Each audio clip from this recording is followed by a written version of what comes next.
Welcome to another In Wheel Time podcast, a 30-minute mini version of the In Wheel Time car show that airs live every Saturday morning, 8 to 11 a.m. Central. Howdy. Hello.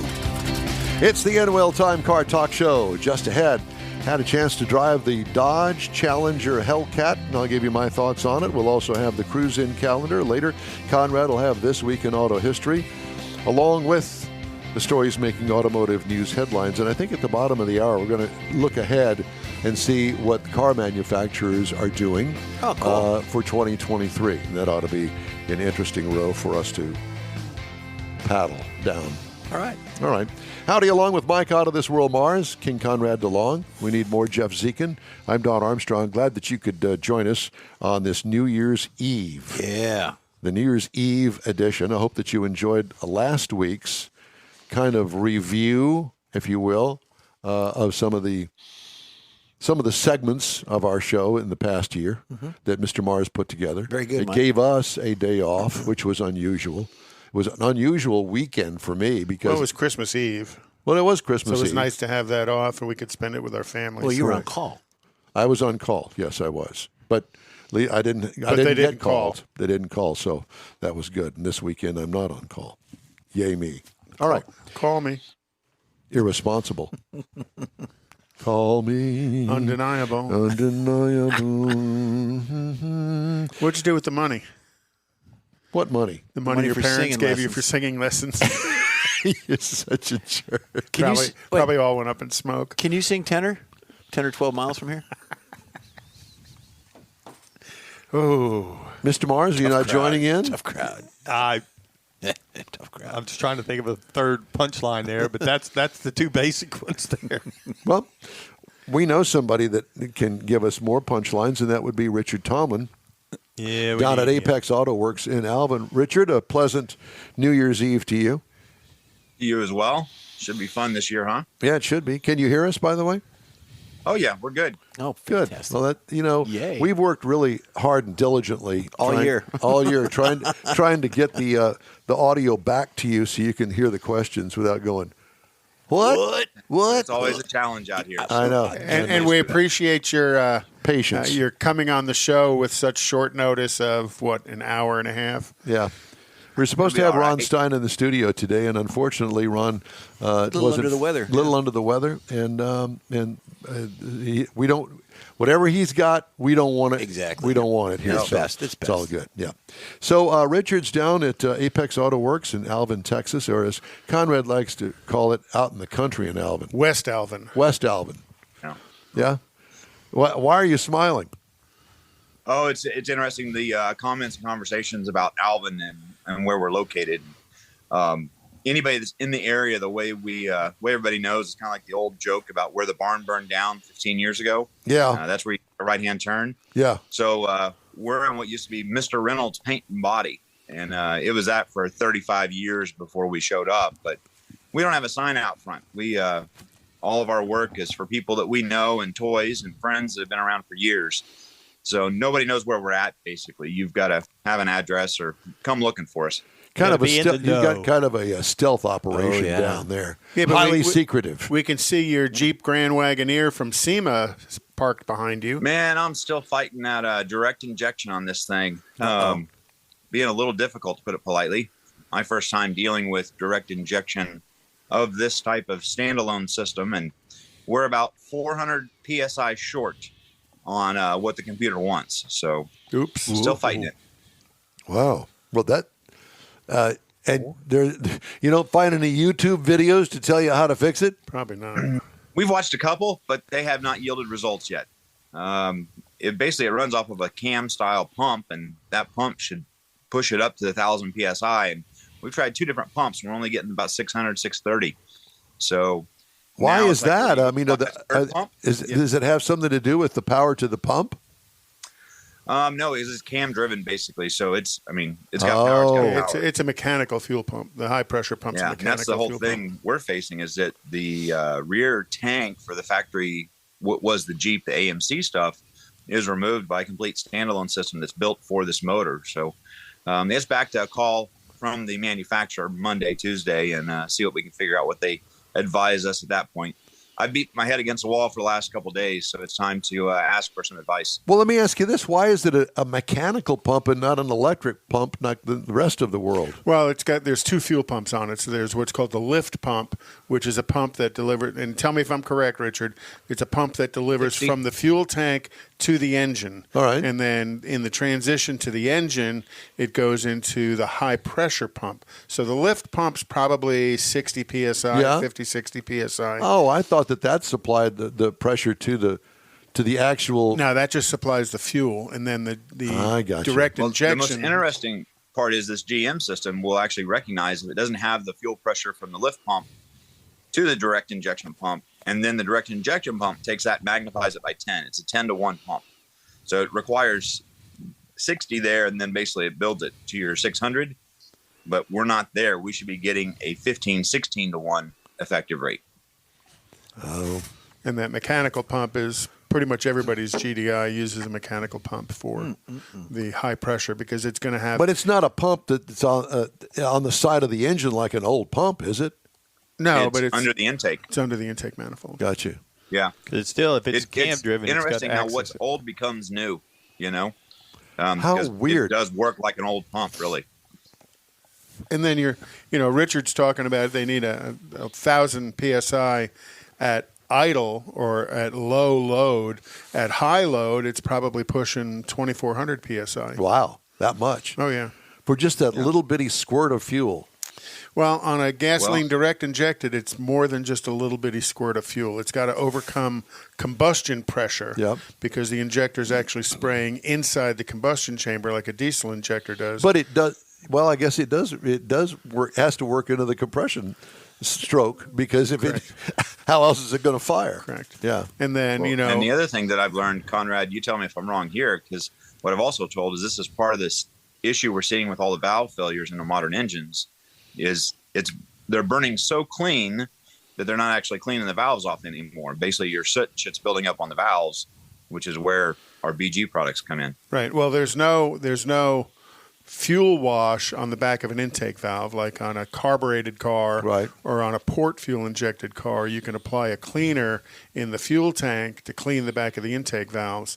On a gasoline direct injected, there's no fuel wash on the back of the valve. So what you're seeing in some vehicles, some of the GM, and I think it's on the Corvette, they're doing a dual injection system. So they have a port fuel injection and a gasoline direct injection, and that way they can apply a fuel wash on the back of the intake valves. Ford does it as well on their 5-liter Coyote. Who would have thunked that? So now you've got 16 fuel injectors on your car. What could possibly go wrong? Yeah. I mean, and the GDI ones are not cheap. They're $400 or $500 a piece. All for a safer environment. See, I would be concerned that the fuel pump, the delivery pump that you're talking about, the lift pump, it producing enough volume for all that. It's only running at 60 pounds. Everything else is running 1,000 plus.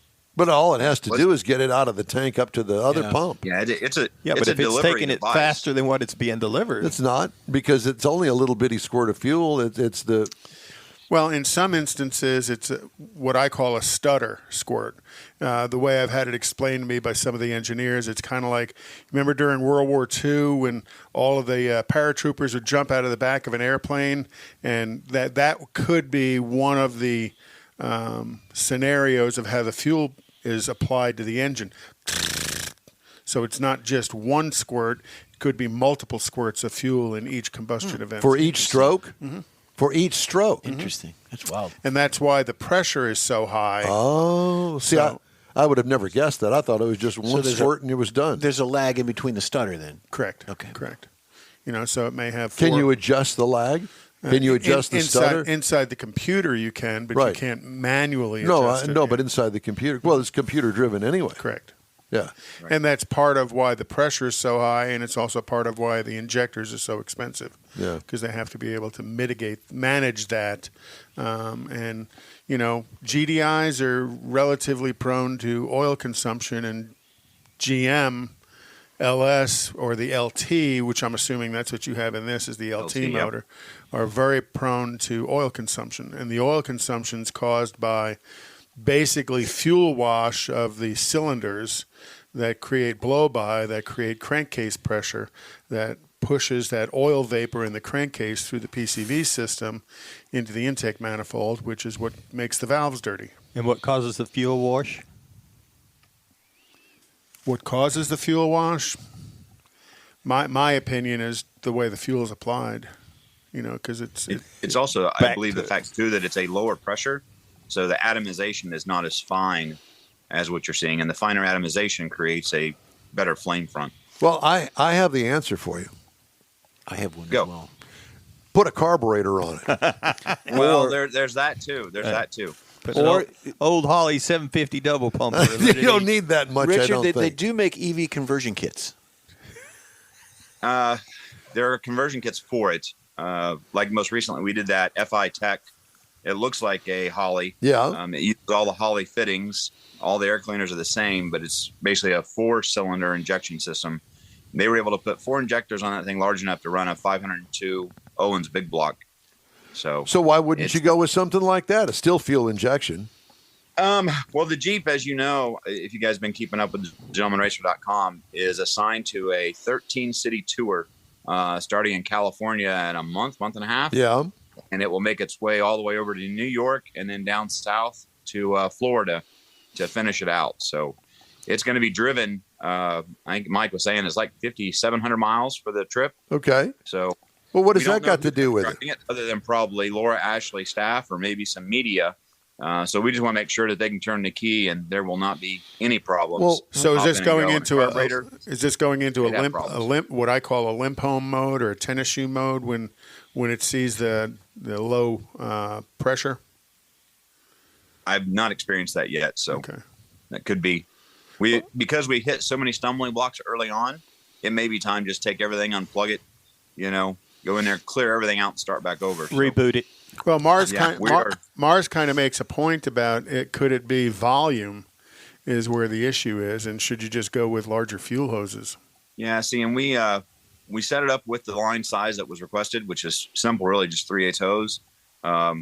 You could go larger, sure, but for the power that motor makes, I don't think it needs it. But at this point, it's going to be a call back to the manufacturer of these two components and go, what in the world? I'm missing something basic. Yeah. Interesting. It happens. Like a half Yeah, inch fuel by the line. time you figure it out, you're going to smack yourself in the head and go, oh, I should have thought of that. Yeah, but I've learned so much about this direct injection in the last week. It's pretty amazing. So. Yeah, but when are you going to use it again? Maybe. You never know. Everything's going electric now, evidently. So on to my next dilemma is the electric cars and the hatred that some of us have for them. They have their place for damn sure. It's just the push and the force is being extremely aggressive, and I'm sure that we as a country do not have the infrastructure to support this. Well, I can tell you now, we do not. No. Yeah. unless all of your charging happens out of your garage with a 220 at least, you're really rolling the dice and taking a trip on that thing, because even if that there is a charging station between here and San Antonio, is it working correctly? Can you actually plug in? I've heard horror stories. People depend on that charging station wherever it is, at Buc-ee's or wherever, and they go there, and it's either lined up with cars trying to get to it, or it doesn't work at all. And so there's that. Or they get there and it's a Tesla charging station and their car doesn't plug in. Right? Yeah, so there's that. Yeah, and then you get into the next part of that is, for people that travel, I mean, kind of the American dream, the American standard has been this travel that we jump in a car for family vacation and go across 1,500 miles, 2,000 miles, see Aunt Nellie. How do you do that? I mean, just this time you're talking to stop and charge and still get somewhere. It's just we're a larger country than everyone else that's doing this electric, and not opposing it. It's great for city driving and city folks, but when you look at going out on a vacation or a trip to some of the racing that I do, you just can't make that happen. Well, that's why there's been a lot of cars that have come into the Texas market, and they're no longer there because they don't suit the style or the range or whatever it is in Texas. They're fine in New York or Boston, but they don't work out here where you got to go 15 hours to get across the state. Right. Yep. So let's talk about racing and what you've got in that venue, if you will, the SCCA stuff, and mainly down there at Motorsports Ranch. Yeah, Motorsports Ranch. We don't have any major races coming up. We've got a NASA race that comes up into this month, and then we're off to Labor Day. We've got a big race at COTA, F1 race, F1 facility. That'll be the COTA Super Tour. That is like 30 days away, so it's early February for that one. And then we're 100 days away from the Chihuahua down in Mexico. So nice. Already in our big push to have that thing ramped up and ready. Looks like we're taking 3 cars this year. So we'll hit the ground running, try not to blow stuff up this year, and make it through the event. Now, once you get done with the Jeep in the shop, have you got stuff lined up to work on? Yeah, so we've got a 68 BMW 2002. They call them the Roundies. So the first year of 2002, doing a little bit of a wide body flare on it. We replaced floor pans, rear trunk pan, what you would call the frame rails, but they're really unibody rails on the front side, getting it painted, and then dropping a modern BMW motor into it. He'll have about 340 at the wheels for a little 2,400-pound car. It'll be a lot of fun. I've got another 72 GMC square body or C10 coming in. I've also got a square body from Dallas coming in that's a LS platform, doing kind of the restoring the patina paint on it. It actually has really good original patina. We're just going to go in and polish the paint up, what I consider correct patina, not created, not false, not putting acid on it, just nurturing what's already there and bringing a shine back to it. He had me at LS. Well, he's going to put real rust on it. Mm-hmm. Yeah, that's already got rust on it. It's actually pretty amazing. I should have sent you guys some photos of it. As it comes along, it's one it looks good already. It's rust. It's got quite a bit of rust on it, but it's also original yellow and white C10. So it's that two-tone yellow white. So it's really a perfect candidate for it. Well, you talk Both about colors will buff out really nice. Yeah, you talk about that 2002 BMW. A friend of mine's also doing a restoration on one. I'm amazed at how much restoration parts are available, sheet metal for that car. Considering, well, it's the Volkswagen of Germany, right? I mean, so they're everywhere over there. Cool little car. Yeah, 2,400 pounds. What do you drive? What is your personal car? I just got a new one. What is it? 2010 police package Tahoe. Oh, okay. It's perfect. Do you still have the Steelies on it? Yes. Still has the Steely. Still has the little spotlight on it. The antennas on the roof. Yes. Is it a black and white? Got it the day before we left for PRI. So it was my first time experiencing having a police vehicle or past police vehicle and driving on the highway. Pretty amazing how some people literally just slam on the brake and then get over. Where did you find something like that? Get over, right? Did you find it at an auction? Yeah, where did you find it? No, this was a friend of mine that's had police package vehicles as long as I've known them, 25 years. And I just told them, man, I want to get one of these. And they called and said, hey, we've got this little motor issue on this one. Wife got a new one. We moved up to a 2019 police package Tahoe. Why don't you help us out and give us this much money for it? And I was like, I'm heading that way. So went over and gave him the cash and picked it up and headed out the next day to Indy. And now you freak everybody out while you're driving down the highway and you're black and white. Good. So, Conrad, you can appreciate this as much as we drive around. So I'm going to do the stealth package because I do vinyl as well. So we're going to do the reflective white, and do a stripe package on it. Oh, nice. And then ghost it as far as the Apex Auto Works to build and protect. To build and protect. That's nice. I like it. That's nice. So I want one. It should be a lot of fun. Should get a lot of looks, and it's all in good fun and good spirits. Well, Happy New Year to you, Richard. It's great to talk to you as always, and we love chatting with you. It's always educational, and we want to keep that going for 2023. Thanks Happy for New Year, notice, my friend. Yeah. We'll see you soon. Be good, guys. You do the same. Thanks. Okay. Short notice. That was great. I'm glad I asked him about his personal car. I know it. Ghost flaming. Build and protect. You want to do a cruising calendar? Well, we already did cruising, but I can do. Oh no, you did events. Yeah, we did events. So there are no events. You've lumped it into the cruising calendar, but that's fine. It's okay. Because I'm going to go ahead and I'm going to do my review of the 2022 Dodge Challenger. Is that okay with you? Sure. Okay. Well, if you want one, March 25th is the Spindletop Car Show at Church on the Rock over there in Niederville. March. Okay. Are you kidding? I'm worried about next week, not March. I'm worried about tomorrow. Are you? I'm worried about the rest of the day. I'm worried if I get enough Muscatel. Do I have time for a nap today? That's the question. All right. 2022 Dodge Challenger. Available trim levels: the SXT, the GT, the RT, the RT Scat Pack, and the SRT Hellcat. Not only did I have the Hellcat, but I had the Hellcat wide body. Nice. No, this is not the Red Eye. No, this is not the Demon. This I resemble is that remark. Just the Hellcat. How many passengers? 4 or 5. If you want to stick a third person in the back seat back there, I don't. Is there even a seatbelt back there Passenger for that? delete. I don't think Someone so. in the middle? It's 4 people. Anyway, exterior changes from last model year? None. This car was originally introduced in 2008, which was 15 years ago, if you're counting. And if you stop and think about it, what car is still around that's 15 years old that they sell every one that they make? It's truly amazing. And it hasn't changed a bunch. It has changed some, but not significantly. Minuscule. Correct. Yeah. Exterior features. Wheel opening extensions allow for wider, bigger wheels and tires, and that's really what it's all about, trying to get the power to the road. Flat-nosed grille is direct descendant of the original back in the 60s. She-Jack air nostrils on the hood. Front splitter and rear splitter. So does that mean the wheel openings are ear muffs? No. Oh, well, they could be, yes. They He could did say be wide body. Yeah. You going to sneeze? Oh. Front splitter and rear spoiler. Said that. What I liked, the retro styling that never gets old in my book. What could use improvement? Nothing.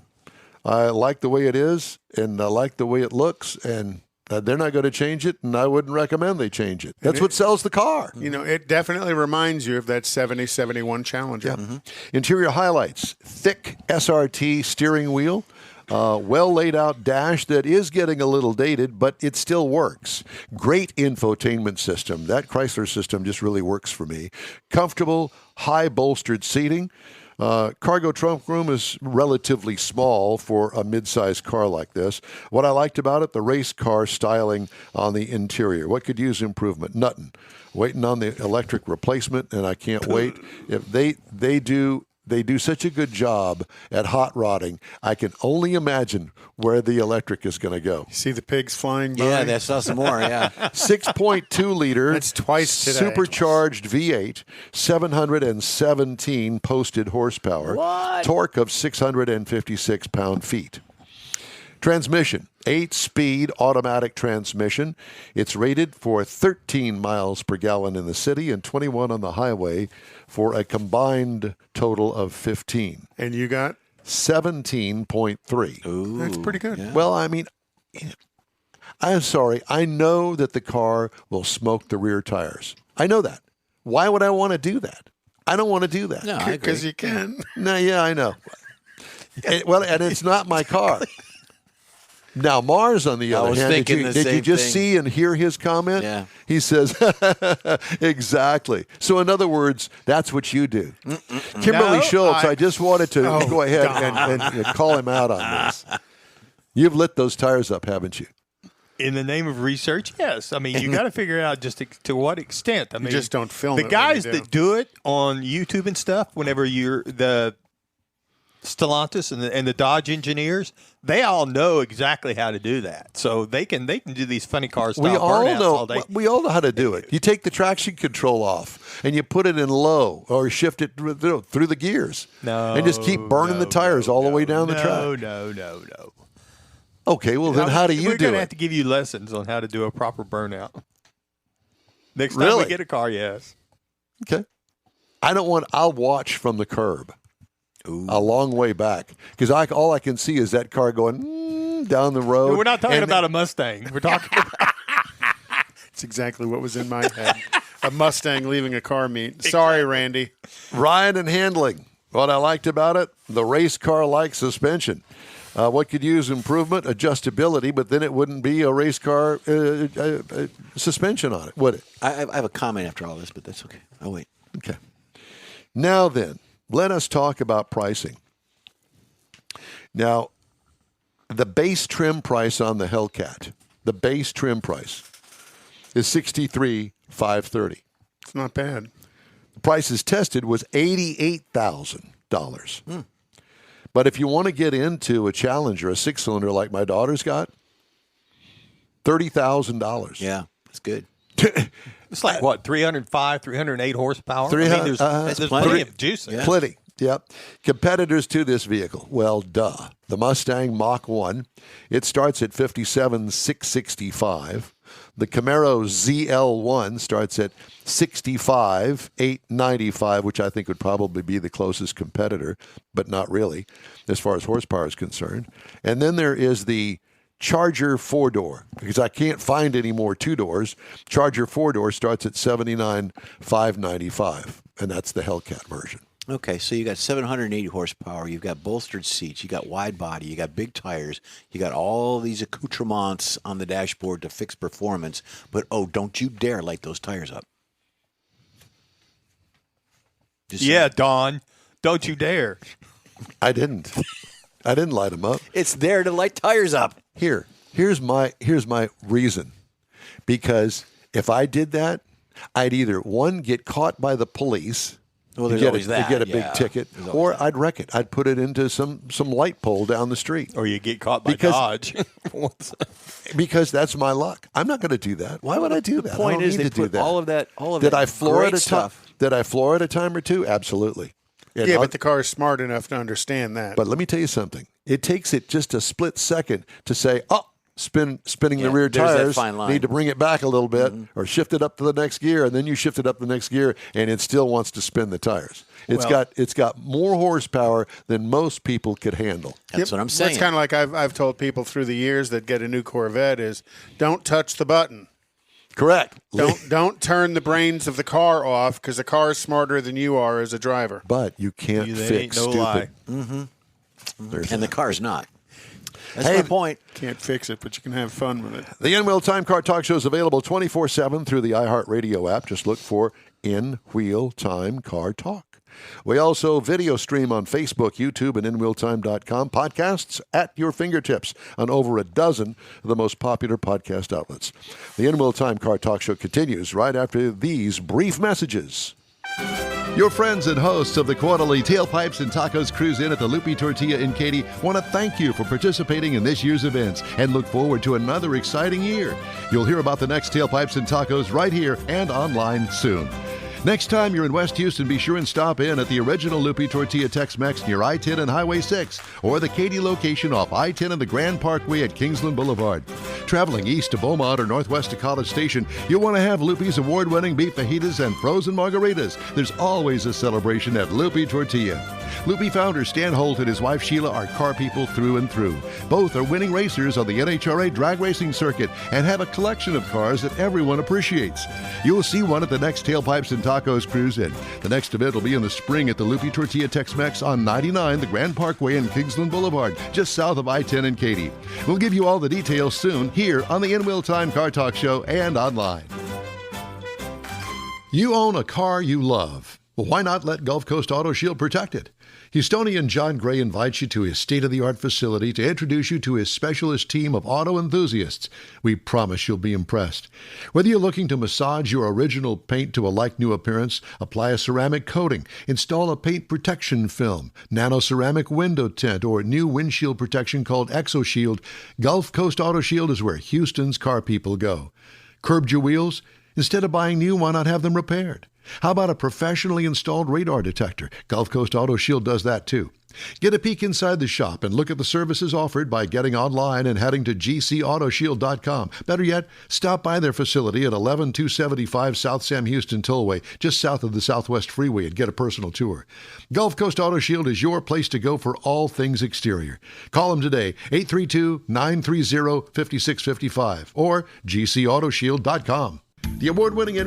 That's it for this podcast episode of the In-Wheel Time Car Show. I'm Don Armstrong, inviting you to join us for our live show every Saturday morning, 8 to 11 a.m. Central on Facebook, YouTube, Twitch, and our InWheelTime.com website.